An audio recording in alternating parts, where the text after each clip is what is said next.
있습니다. 이스라엘이 다윗의 아들 솔로몬에 이어서 르호보암이 왕위를 물려받았을 때 이스라엘은 남과 북으로 분열이 됩니다.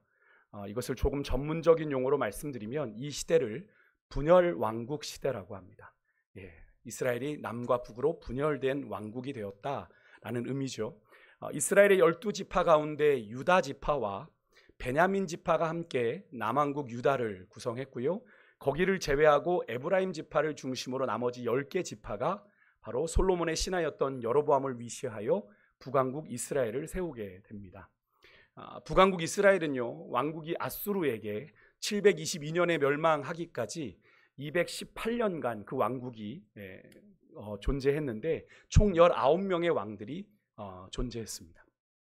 총 20명의 왕들이 다윗 한 가문에서 나왔던 남왕국 유다에 비해 이 북왕국 이스라엘의 왕들은 19명의 왕들이 모두 9개 가문에서 나왔습니다. 얼마나 이 왕권이 치열했는지 느껴지십니까? 그 중에 단지 2개 가문만이 그나마 한 세대만이 아니라 2세대를 넘어 존재했을 정도입니다. 그 정도로 치열한 왕위 쟁탈전이 북왕국 이스라엘에선 일어났던 것이죠. 7명의 왕들이 암살을 당할 정도로 정국이 불안하고 어수선했습니다. 그런 가운데서도 가장 번영했던 왕조가 오므리 왕조인데요. 오므리 왕으로 시작됩니다. 그 왕은 북쪽에 저 지중해를 끼고 있는 두로와 시돈, 지금의 페니키아 왕조인데요. 거기와 동맹을 위해서 자신의 아들 아합을 시돈의 공주인 이세벨과 함께 결혼을 시키는 동맹을 맺게 됩니다. 이 동맹이 북왕국 이스라엘에게 아주 경제적인 유익을 주었어요. 왜냐하면 그 두로와 시돈은 항구를 끼고 있는 도시였기 때문에 그쪽으로 가면 해상무역이 가능했습니다. 지중해를 가로지르는 해상무역이 가능하다 보니 얼마나 경제적으로 유익했겠습니까? 하지만 영적으로는 아주 돌이킬 수 없는 해악을 가져오게 됐는데요. 이 두로와 시돈은 바로 바알 종교를 섬기는 그런 땅이었기 때문에 그렇습니다. 그러니까 이 북이스라엘에 이 두로와 시돈을 통해서 바알의 종교가 깊이 뿌리내리게 됩니다. 그리고 이제 이 오므리 왕이 결정적으로 간과한 게 뭐였냐면 바로 이 아합 왕의 아내인 이세벨의 아버지 이 시돈 왕 앱바알이 평범한 왕이 아니었다라는 겁니다. 그의 이름 앱바알이 무슨 뜻이냐면 바알과 함께하는 자입니다. 그러니까 원래 이름이 그렇지 않았는데 이름을 그렇게 개명할 정도로 이 시돈 왕 앱바알은 바알을 열렬히 숭배하는 왕이었습니다. 우리가 임마누엘이라는 의미나 혹은 뭐 이런 걸 우리가 믿는 사람들 중에 쓰잖아요. 주님과 함께 뭐 그죠? 그런 것처럼 이 바알에 섬겼던 이 시돈 왕도 앱바알이라 자신의 이름을 개명하며 나는 바알과 함께하는 사람이다. 이렇게 이름을 지었던 겁니다. 그러니까 얼마나 바알을 열렬히 숭배하는 왕이겠어요? 그래서 그는 한 나라의 왕이기도 했지만 바알을 섬기는 가장 첫 번째 제사장이기도 했습니다. 그래서 그의 딸 이세벨이 북이스라엘로 시집을 오게 된 건 표면적으로는 동맹관계 때문에 넘어온 거지만 그들에겐 어떤 심산이 있었겠습니까? 그들의 바알 종교를 이스라엘 땅에 전파하는 선교사로 파송을 받은 셈이었습니다. 그런데 그런 사람의 딸이 하나님만 온전히 섬겨야 되는 이 북왕국 이스라엘의 왕비가 된다는 것, 그리고 진짜 이세벨이 왕비가 되면서 북이스라엘은 하나님을 섬기는 그 신앙이 바알을 섬기는 종교로 바뀌게 됩니다. 그리고 이 이세벨의 영향은요, 이렇게 북이스라엘에게만 멈춘 것이 아니라 남왕국 유다에까지 그 영향을 미치게 되는데 아합과 이세벨 사이에 태어난 딸이 아달랴입니다. 아달랴. 근데 이 아달랴가 누구랑 혼인을 맺게 되냐면 남왕국 유다에 그래도 몇 안 되는 선한 왕 중에 하나인 여호사밧의 아들 여호람과 결혼 동맹을 또 맺게 됩니다. 그러니까 거기까지 이제 이세벨의 소나기가 뻗치게 되는 거죠. 그렇게 남왕국 유다로 시집을 가게 되면서 그로 인해 이 예루살렘 성전이 있었던 유다 왕국 또한 어떻게 해요? 바알 종교를 받아들이고 그들의 길을 따라가게 됩니다. 그러면서 이 여호람이 분명 남왕국 유다의 왕들은 어느 길로 따라가야 되죠? 다윗의 길을 따라간다라는 것이 그들의 기준입니다. 그런데 이 여호람은 아합의 길을 따라갑니다. 아합의 길을 따라가요. 여러분 참 죄의 영향력이 되게 교묘하고 대단하지 않습니까? 분명 표면적으로는요 정치적인 필요에 의한 결혼 동맹이었습니다. 그죠? 근데 그로 인해서 뭐가 들어왔어요? 이스라엘 땅에 우상이 들어왔고요. 비록 분열이 되었기는 하지만 하나님의 백성이라고 하는 북왕국과 남왕국 이스라엘이 졸지에 뭐가 됩니까? 우상숭배에 빠지는, 우상숭배하는 나라가 되어버렸다는 겁니다. 너무 기가 막히지 않습니까? 그것도 순식간에, 오래 걸리지도 않았습니다. 몇 세대 흘러가지도 않았어요. 아모리 왕에서 아합, 그죠? 아합에게서 그의 딸 아달랴로 이어지는 2세대, 3세대 만에 남북의 이스라엘이 우상의 온상이 되어버리고 말았습니다.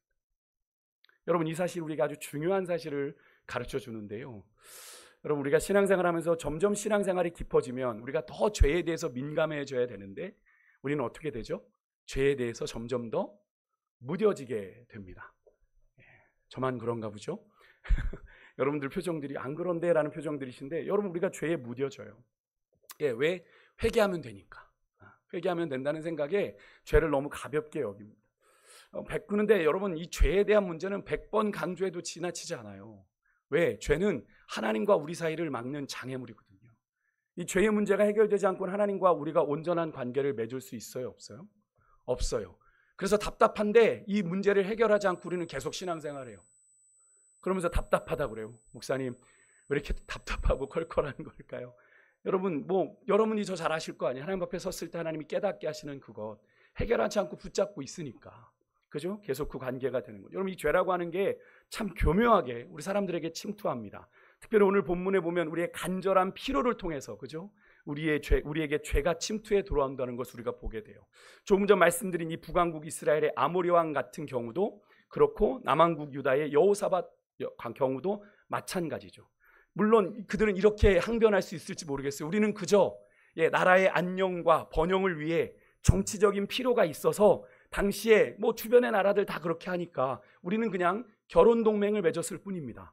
남들 다 하는 일이니까, 남들 다 하는 그런 경향을 따라 한 건데 라고 말할 수 있겠습니다만, 여러분, 그런 그들의 간절한 정치적인 필요를 틈타 뭐가 들어왔어요?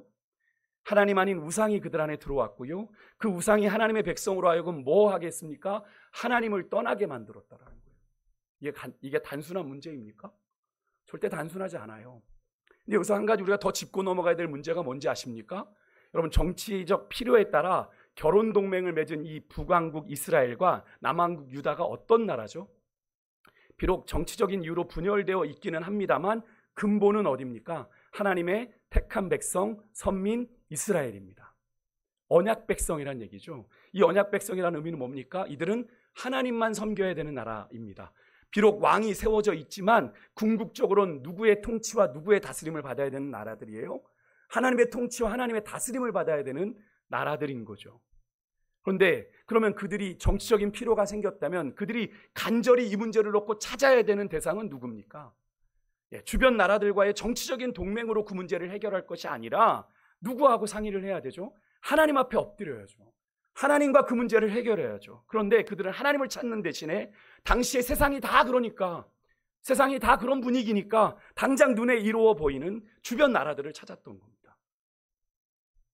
결국 하나님 아닌 것으로 자기 도움을 삼고자 했던 그들의 잘못된 선택이 그들의 나라의 영적인 빈틈을 만들었고요.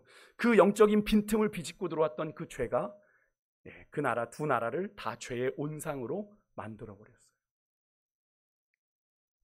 여러분, 오늘 우리가 사는 이 세상도 그러해요. 우리에게 세상은 길이 있다 말합니다. 세상에는 방법이 있다고 말합니다.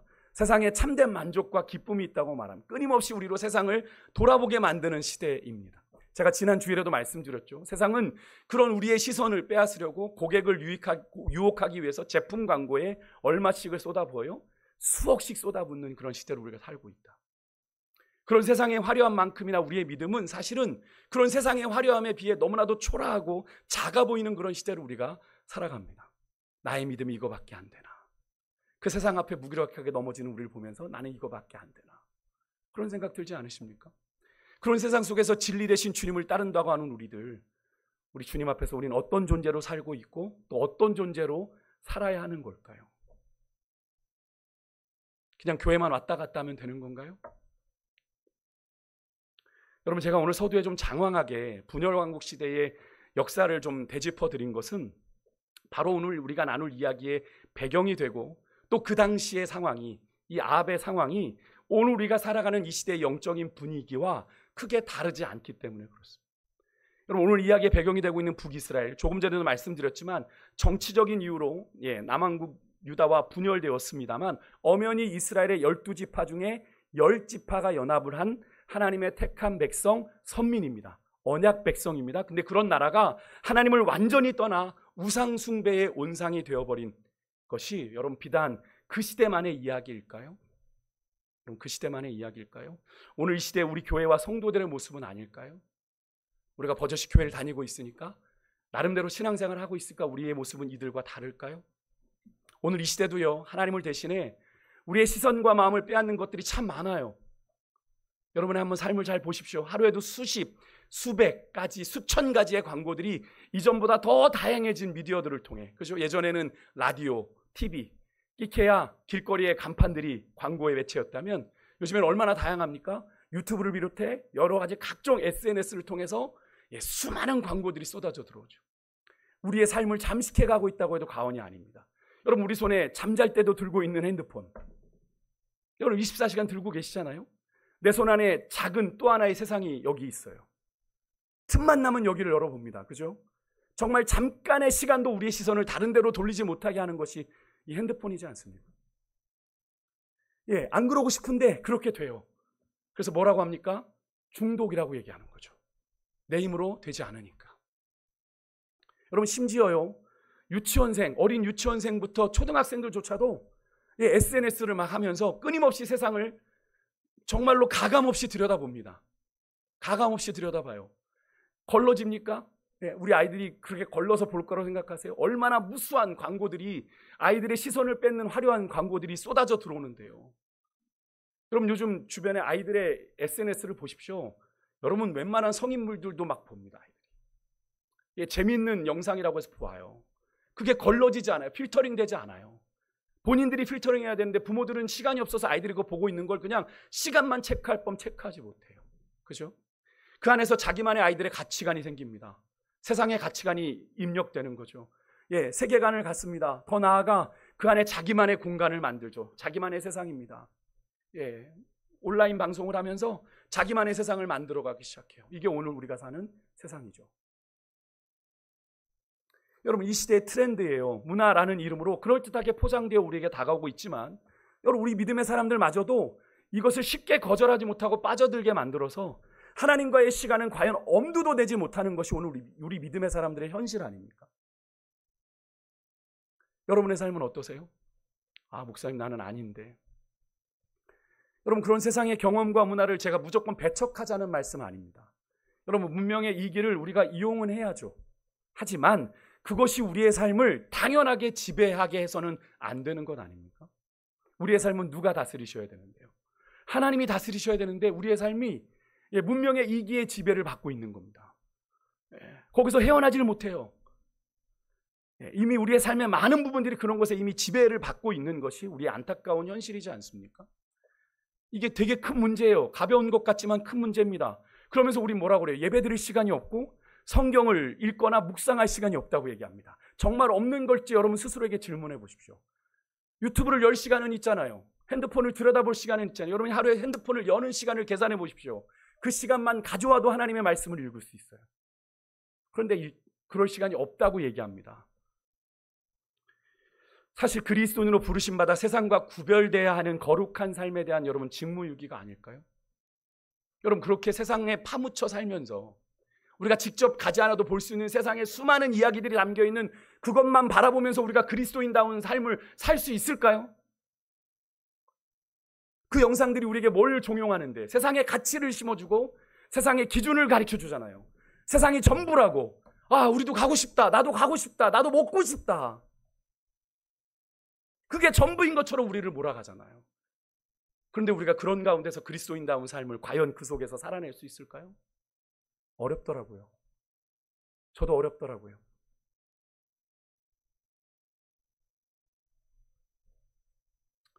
오늘 우리는 시대는 다르지만 또 다른 영적인 암흑기라고 할 수 있는 정말 죄악이 대세인 세상 속에서 하나님의 사람다움을 지키며 그렇게 빛나지 않는 것 같지만 아름다운 빛을 발하는 한 사람을 좀 만나려고 합니다. 물론 영적으로 가장 암울했던 시대에 탁월한 하나님의 선지자들도 있었습니다. 이 아합의 시대에 누가 있었죠? 오늘 우리가 본문에 나오는 엘리야 그리고 엘리사가 있었습니다. 그들은 구약을 대표하는 선지자들이죠. 하지만 이들 못지않게요, 여러분, 그 영적인 암흑기에 선한 믿음의 영향력을 나누며 선한 빛을 낸 한 사람이 있는데, 이 사람은 선지자가 아닙니다. 그의 일터가 따로 있는 사람이에요. 근데 그 일터가 상당히 버거워요. 쉽지 않은 일터예요. 그래서 우리에게 더욱 도전이 되고 기감이 되는 사람인데요, 먼저 오늘 본문을 잠시 좀 살펴보면, 오늘 본문은 엘리야 선지자가 아합 왕을 만나는 장면입니다. 배경은 이래요. 북이스라엘이 하나님을 떠나 우상을 섬기니까 하나님이 그 땅에 뭘 내리시죠? 기근을 내립니다. 몇 년 동안? 여기 성경에 보면 우리 열왕기상에는 수년 동안이라고 되어 있는데, 우리가 야고보서를 보면 3년 6개월 동안 비가 내리지 않았다고 얘기하죠. 하나님은 이제 그 3년 6개월이 지나고 나서 여러분, 비도 내리지 않고 이슬도 내리지 않았습니다. 얼마나 그 땅이 바짝 말랐을지 상상을 해보십시오. 근데 이제 하나님이 3년 6개월이 되니까 엘리야에게 이제 비를 내리겠다고 말씀하시면서 아합을 찾아가라 얘기하세요. 때마침 심한 가뭄으로 삶이 피폐해질 대로 피폐해진 상황에서 아합이 직접 왕이 물길을 찾아 나옵니다. 이 오바댜라는 자신의 국내 대신을 데리고 물을 찾아 나섭니다. 왕이 직접 물근원을 찾아 나설 정도로 북이스라엘의 형편은 녹록치 않았다는 걸 알 수 있죠. 그렇게 아합과 오바댜 국내 대신이 각자 흩어져서 둘이 같이 다니다가 안 되겠다, 흩어져서 좀 찾아보자, 물의 근원을 찾기로 헤어졌을 때 엘리야가 오바댜를 찾아갑니다. 그리고 하나님의 말씀대로 내가 아합을 만나야겠다고 말하는 거예요. 그렇게 해서 엘리야가 오바댜를 통해 아합 왕을 만나게 되는 장면이 오늘 제가 여러분들에게 읽어드린 말씀의 본문인데요, 오늘 제가 만나고자 하는 사람이 바로 이 사람입니다. 이 아합과 엘리야의 위험한 듯 보이는 만남을 주선하게 되는 오바댜라고 하는 사람이에요. 그를 성경은 3절에 보니까 왕궁 맡은 자 이렇게 되어 있습니다. 이 말은 왕궁에서 일어난 일들을 다 책임지는 신하라는 의미입니다. 아합 왕의 채측근이라고 해도 과언이 아닌 그런 사람이겠죠. 그러니까 왕의 채측근인 만큼 상당한 권력도 있고 재력도 건비한 사람일 겁니다. 결정적으로 북왕국 이스라엘의 19명의 왕들 중에서 가장 악한 왕이라고 할 수 있는 이 아합 왕의 채측근이라는 사실인데요, 여러분, 어떤 기대가 생기십니까? 이 오바댜가 아합을 닮았을까요? 아니면 아합과 다를까요? 상식적으로는 그냥 아합 같은 사람 이러니 생각되지 않으십니까? 그죠? 아합과 크게 다르지 않겠다. 그럼 하나님과 등 돌리고 사는 사람이겠다, 그렇게 생각이 드는데, 성경은 이 오바댜를 이렇게 소개합니다. 다시 3절에 보면, 3절에 보니까 여호와를 어떻게 하는 사람이래요? 지극히 경외하는 자라고 말합니다. 상당히 의외입니다. 아합 왕처럼 악한 왕을 지근거리에 모시고 있으면서도 그러면서 사실 여호와를 경외하는 것만으로도 사실 대단한 일인데, 여호와를 어떻게 경외했어요? 지극히 경외했어요. 그의 이름의 뜻이, 이 오바댜의 뜻이 여호와의 종이라는 뜻이거든요. 사실 그런 이름을 가져도 그렇게 살지 않는 왕들 많았는데, 인물들 많았는데, 이 오바댜는 그 이름에 걸맞는 삶을 살았던 사람입니다. 그래서 이제 12절에 보니까 오바댜가 스스로 엘리야 선지자에게 자신은 어려서부터 여호와를 경외한 자다라고 소개를 하기도 해요. 그 정도로 하나님을 향한 믿음이 분명했던 사람이라는 겁니다. 하나님의 택한 백성들을 우상으로 오염시키고 하나님을 섬기는 선지자들을 잡아 죽이는 만행을 저지르고 있는 이 악한 왕 아합의 가장 최측근의 자리에 앉아 있으면서도 이 오바댜는 믿음이 변질되지 않고 하나님을 향한 믿음의 정절을 지키고 있는 오바댜. 여러분, 우리는 가끔 환경과 상황을 핑계하며 우리의 믿음을 지킬 수 없다라는 이야기를 많이 합니다. 그죠? 내가 이런 직장에 있는데, 내가 이런 상사와 함께 있는데 내가 믿음을 어떻게 지키겠습니까? 라고 항변하는 분들이 있는데요, 여러분, 그것과 상관없이 우리는 믿음의 자리를 지켜야 되는 하나님의 사람들인 줄 믿습니다. 오바댜가 오늘 우리에게 그걸 보여주고 있는 거예요. 오바댜가. 그는 자기 스스로의 믿음만 그렇게 지킨 것이 아니라 13절에 보니까요, 당시의 왕비였던 악녀 이세벨의 그런 여러 가지 탄압으로 인해서 죽음의 위기에 몰린 여호와의 선지자들이 있었습니다. 그 선지자들이 무려 100명이었는데 이 100명을 50명씩 반으로 나누어서 몰래 동굴에 숨기고 그들에게 떡과 물을 공급했던 사람이 바로 이 오바댜입니다. 어찌 보면 아합의 가장 측근에 있던 사람이니까 그의 행동거지가 다 아합에게 드러날 텐데 굳이 저렇게 위험을 자초할 필요가 있는가 라는 생각이 듭니다만, 이 오바댜는요, 그렇게 위험을 자초하면서까지 믿음의 동지들을 도울 줄 아는 그런 신실한 사람이었습니다. 그래서 성경은 그를 가리켜 그냥 여호와를 경외하는 사람이 아니라 여호와를 지극히 경외하는 사람이라 말했던 것 아닐까 하는 생각을 해보게 되는데요. 여러분, 저는 이 오바댜의 신실한 모습에서 또 한 사람을 좀 떠올리게 됐는데, 여러분, 신약에 나오는 인물입니다. 여러분, 니고데모라는 사람 아십니까? 니고데모라는 사람, 유대인의 관원이고 바리새인이죠. 당시에 종교적으로 사회적으로 상당한 위치에 있으면서도 당시에 예수님의 소문을 듣고 진정한 거듭남을 사모해서 밤늦게 몰래 예수님을 찾아왔던 사람이죠. 요한복음 3장에 나오는 사람입니다. 그는 예수님으로부터 이 거듭남이라는 것이 육신적인 거듭남이 아니라 물과 성령으로 거듭나야 한다는 그 말씀을 듣고 이후로 이 니고데모는 잠재적인 예수님의 제자가 되죠. 예수님의 채측근인 제자들마저도 예수님을 다 버리고 도망간 그 십자가의 자리에서도 이 니고데모는 그 예수님의 죽음 이후에 아리마대 요셉과 함께 예수님의 시신을 받아가지고 예수님의 장례를 치렀던 사람이 바로 이 니고데모인데요. 저는 이 니고데모가 오늘 이 오바댜를 묵상하면서 떠올랐습니다. 여러분, 이 오바댜의 모습과 니고데모의 모습이 상당히 유사하지 않습니까? 어려운 시대에 자신의 믿음을 드러낼 수 없는 상황 속에서 여러분, 믿음을 드러낸 사람들입니다. 자신들이 믿음의 사람인 것 굳이 노골적으로 드러내진 않았지만 누구보다도 뜨겁게 주님을 사랑하며 그들의 부르심받은 삶의 자리에서 믿음의 삶을 묵묵히 살아낸 사람들이라고 하는 거예요. 여러분, 말씀과 괴리된 이중적인 삶의 모습으로 인해서 지금 한국교회와 성도들이 사회의 온갖 지탄과 손가락질을 받고 있어요. 그런 가운데 우리가 주의 움직이는 교회로 살아야 될 우리 그리스도인들이 진정 회복해야 될 모습이 오늘 이 본문 속의 오바댜와 이 니고데모의 모습이 아닐까요? 여러분, 오늘 말씀은 주님을 예배하고 있는 여러분과 제가 오늘 본문에서 나온 이 만나는 이 오바댜처럼 또 예수님 시대의 니고데모처럼 행동하는 믿음으로 살아갈 것을 우리에게 요구하고 계십니다. 더 이상 말로만, 여러분, 우리가 아까도 찬양했잖아요. 우리의 입술이 여러분 정말 주님 사랑한다고 고백하는데 우리의 삶이 정말로 주님을 사랑하는 삶입니까? 우리가 신앙생활이 깊어지면 깊어질수록 우리 입에 상투적으로 붙는 믿음의 고백들을 주의해야 돼요. 그게 나를 속여요. 내가 정말 그렇게 주님을 사랑한다고 속여요. 삶은 그렇게 살아가지 않으면서 어느덧 입으로만 주님을 사랑한다는 고백만 하게 되는 겁니다. 무뎌지는 거죠. 그렇게 살지 않아도 괜찮은 게 돼버리는 겁니다. 여러분의 삶을 정직하게 들여다보실 수 있었으면 좋겠어요. 우리가 아까 사랑한다고 주님 고백했는데요. 여러분, 우리의 주님을 향한 사랑이 여러분의 삶에 어떻게 나타나고 계십니까?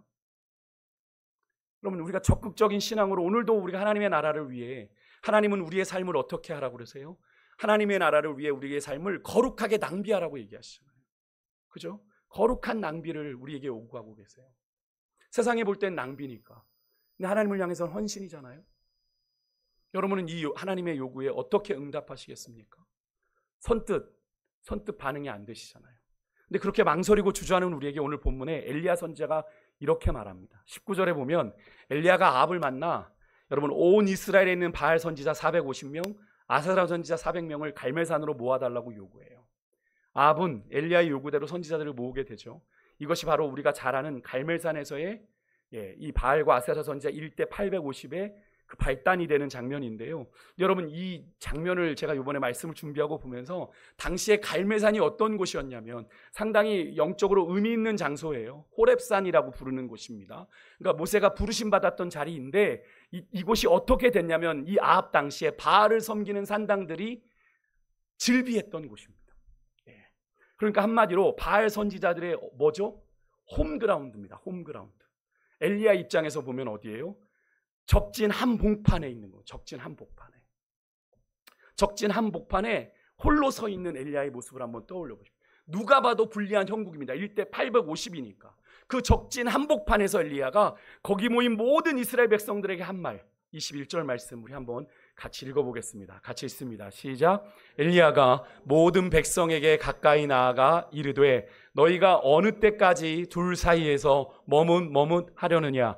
여호와가 만일 하나님이면 그를 따르고 바알이 만일 하나님이면 그를 따를지니라 하니 백성이 말 한마디도 대답하지 아니하는지라. 아멘. 여러분, 이 현실을 보십시오.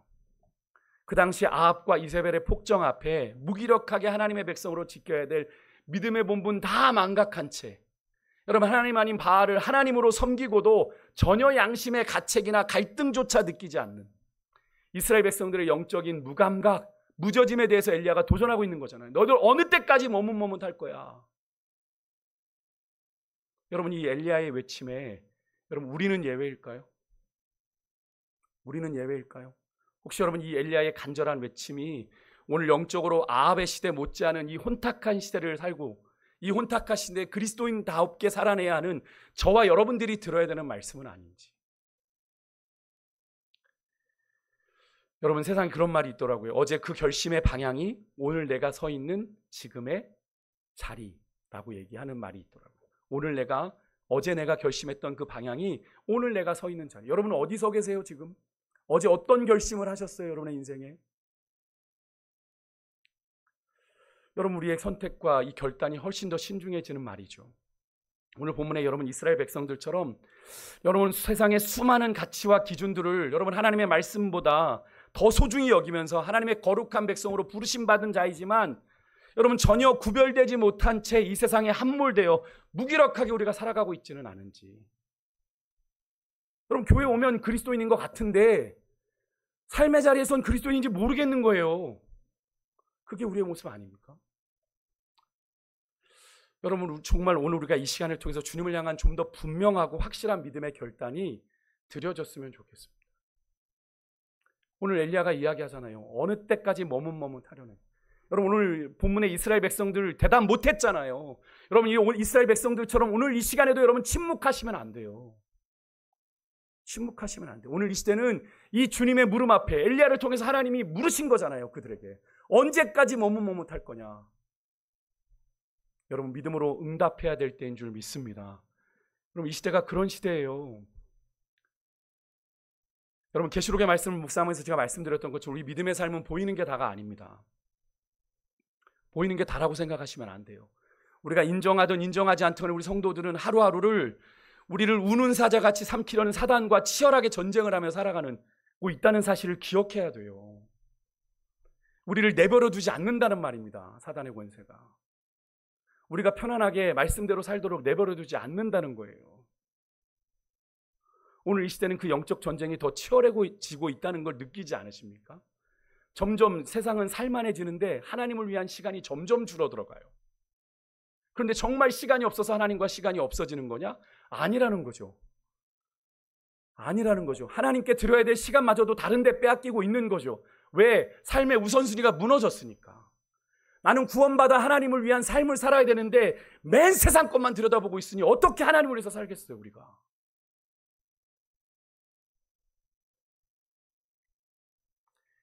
여러분 지금 계시록의 말씀처럼 지금 공중권세 잡은 자가 이 지상으로 쫓겨 내려와서 이 땅의 권세를 잡고 주님 오실 때까지 지금 그 권세를 잡고 있는 때입니다. 그러니까 계시록에 말씀하잖아요. 사단은 제때가 얼마 남지 않은 줄 알고 더욱 맹렬하게 믿는 자들을 이전보다 더 강력한 무기로 여러 가지 영적인 간음과 무기력 속에 몰아넣는, 또 분주함 가운데 몰아넣는 그런 시대를 살아갑니다. 예전부터 몇십 년 전, 사실 20, 30년 전부터 나온 이야기입니다. 요즘 사단이 쓰는 방식이 바쁨이래요. 바쁨. 우리 많이 얘기하잖아요. 바쁘다, 바빠. 진짜 바빠. 바쁜 일상을 살아가는데 정말 바쁜 일상인지는 여러분 스스로가 더 잘 아실 거예요. 주님께 한 시간도 드리지 못한 바쁜 일상이냐? 그렇지 않다라는 거죠. 그런데 바쁘다는 그 미명 아래 하나님께 드리는 시간을 타협하고 우리는 그렇게 살아가면서 하나님이 내 삶에 말씀하시지 않는다고, 나와 관계해 주시지 않는다고 하나님께 책임을 돌려요. 하나님 앞에 머물지도 않으면서, 하나님 앞에 나아가지도 않으면서 하나님이 찾아오시기를, 하나님이 찾아오셔서 얘기한들 들리겠어요? 하나님이 보이겠어요? 세상만 바라보고 있는데. 그게 오늘 우리의 영적인 현실 아닙니까? 좀 정직해지자고요. 정말 힘들어서, 정말 바빠서 주님과의 시간을 갖지 못하십니까? 여러분 스스로에게 질문해 보세요. 여러분 오늘 본문 속에 엘리야가 그런 상황 속에 있었습니다. 선대왕 오므리의 악행도 모자라 아합 왕과 악녀 이세벨이 하나님의 선지자들을 무차별하게 죽이는 이 종교적인 탄압을 당연한 것처럼 저지르는, 분명 하나님의 언약 백성인데 이런 일들이 벌어집니다. 하나님을 섬기는 선지자들이 막 죽어나가요. 오늘 그런 시대처럼 우리가 하나님을 믿는다고 하는데 여러분 오늘 교회와 성도들을 향한 이 사회의 요구, 여러 가지 비난, 도전이 더욱 강력해졌어요. 더 강력해졌어요. 우리의 믿음을 막 응원합니까? 아니잖아요. 그래서 여러분 20세기에 현대 복음주의에 가장 큰 영향을 미친 목회자이자 신학자가 있어요. 제가 종종 소개드렸는데 영국의 존 스토트 목사님이십니다. 이 사진에 계신 분인데요. 이분이 2011년에 소천하셨는데 이분은 지성이 있고 영성을 겸비한 동서양을 막론하고 많은 목회자들과 신학자들이 존경하는 분인데요. 그의 마지막 책이 많은 책들을 쓰셨는데 마지막 책이 뭐냐면 The Radical Discipleship입니다. 이게 뭐냐면 급진적 제자도입니다. 왜 radical이란 단어를 이분이 쓰셨을까요? 온전한 제자로서의 삶에는 이런 8가지 특징이 있어야 된다는 걸 이 책에 기록하고 계신데요. 이분이 오늘 성도들 향해 이렇게 일가를 합니다. 그분이 시대를 바라보며 단순히 교회를 출석한다고 제자가 되는 것이 아니라 이 8가지를 갖추고 있어야 참된 제자가 될 수 있다. 근데 이 8가지 여러분과 지금 나누기에는 시간이 너무 없고요. 결론적으로 그분이 뭐라고 얘기했냐면 지금 오늘의 이 시대가 포스트 모더니즘, 절대적인 진리를 거절하는 시대입니다. 이것밖에 없다라고 하면 부정하는 시대입니다. 그래서 우리 기독교 진리를 놓고 독선이라고 세상이 비난하는 거죠. 그래서 종교 안에도 뭐가 있습니까? 화합과 화해의 문구가 있는 거죠. 그러면 되게 쿨한 신앙, 저래야지, 서로 용납을 해야지, 받아줘야지. 여러분, 구원의 길이 그럼 거기에도 있습니까? 뭘 타협해야 되는 거죠? 뭘 화해해야 되는 거죠? 구원의 길은 하나밖에 없는데 주님께서 그 길밖에 없다고 했는데 그 시대의 조류를 따라 그런 이야기를 하는 사람들이 있어요. 여러분, 절대적인 것을 거부합니다. 지금은 모든 게 상대적인 세상이에요. 이런 상대적인 세상에서 존 스토트 목사님은요, 그리스도의 참된 제자가 되기 위해선 이런 말을 했습니다. 세상의 흐름에 역류하는, 세상의 흐름에 떠밀려가는 게 아니라 역류하는 급진적인 그리스도인이 되어야 된다. 레디컬한 그리스도인이 되어야 된다. 여러분, 역류할 수 있는, 연어가 물을 역류하듯이요.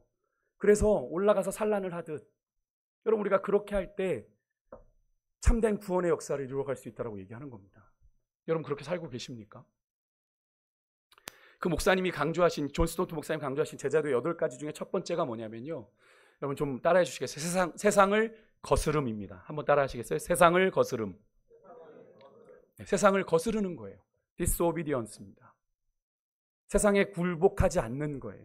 세상의 가치에 굴복하지 않는 겁니다. 그런데 여러분, 24시간 내내 핸드폰을 가지고 세상에 빠져 있어서 있는데 이게 가능하겠어요?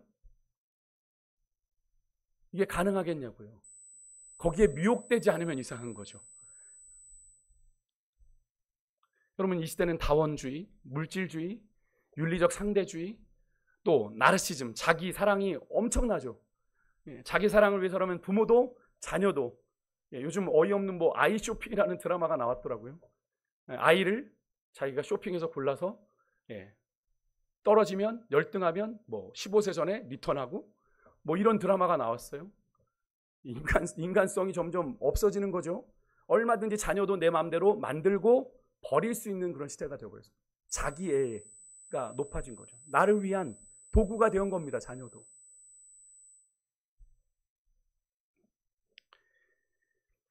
여러분, 그렇게 그리스도인을 삼기려는 이 대표적인 이 현대 사조들에 순응하는 것이 아니라 그것을 적극적으로 대항하는 사람이 오늘 이 시대에 참된 그리스도의 제자가 될 수 있다고 존 스토트 목사님은 얘기하고 계세요. 여러분, 그리스도인들에 대한 세상의 도전이 이렇게 강력해졌음을 전제로 존 스토트 목사님, 우리가 더 강력한 제자도의 무장을 해야 된다라고 강조하고 있는 건데요. 여러분, 정말 이런 시대 흐름 속에서 예수 그리스도의 제자로 부르심 받은 우리는 과연 어떤 선택을 하고 어떤 결단을 내려야 될까요? 엘리야는 그런 중대한 선택의 기로에 서 있는 우리를 향해 이렇게 질문하는 겁니다. 아까 21절을 다시 한번 읽을게요. 여러분, 오늘 여러분의 마음으로 결단하시는 은혜가 있길 소망합니다. 우리 같이 다시 한번 읽겠습니다. 엘리야가 모든 백성에게 나가 이르되 너희가 어느 때까지 둘 사이에서 머뭇머뭇하려느냐. 여호와가 만일 하나님이면 그를 따르고 바알이 만일 하나님이면 그를 따를지니라 하니 백성이 이 말 한마디도 대답하지 않아하는지라.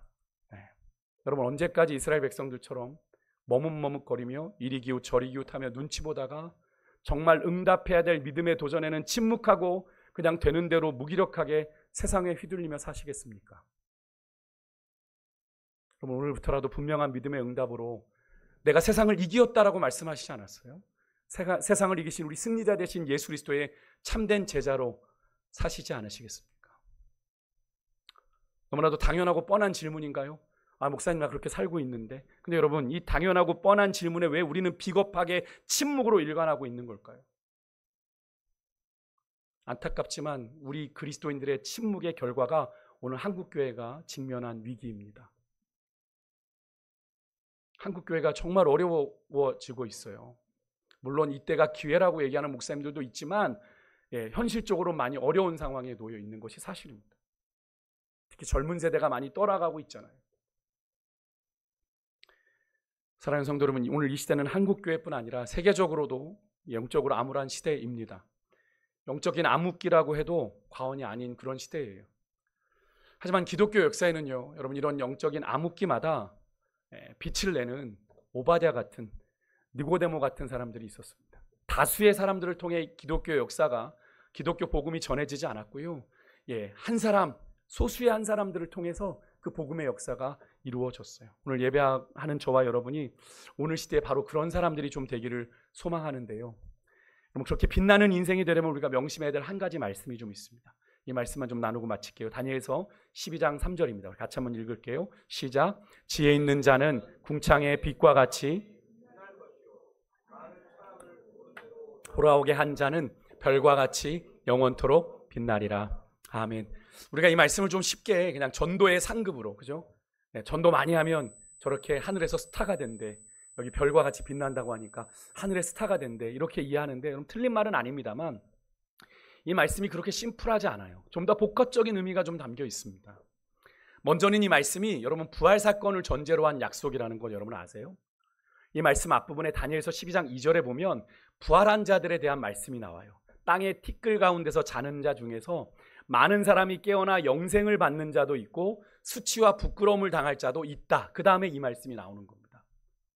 그러니까 이 말씀은 요한복음 5장 29절에 예수님이 선한 일을 행한 자는 무엇으로? 생명의 부활로, 악한 일을 행한 자는 심판의 부활로 나온다는 말씀과 같은 의미예요. 이 사실을 염두에 둔다면 조금 전에 우리가 읽었던 다니엘서 12장 3절의 말씀, 지혜 있는 자는 궁창의 빛과 같이 빛나고 많은 사람을 옳은 대로 돌아오게 한 자는 별과 같이 영원토록 빛난다라는 얘기는 전도하는 사람 그렇게 별과 같이 빛난다는 이야기를 넘어서서요, 부활 사건이 일어날 때 하나님께 특별한 상급을 받게 되는 사람이 누구인지를 이야기해 주는 겁니다.